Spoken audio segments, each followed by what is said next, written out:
Hello मित्रांनो, आज मी तुम्हाला एक कोळशी जादुई गोष्ट सांगणार आहे.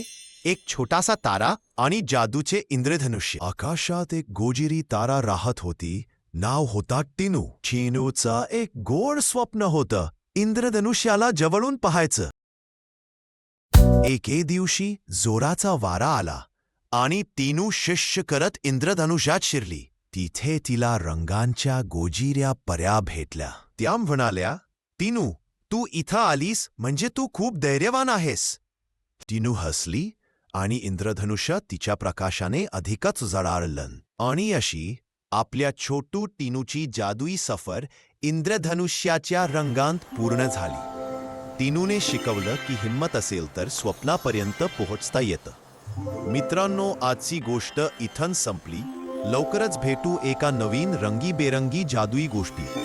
तोपर्यंत चमकत रहा, हसत रहा.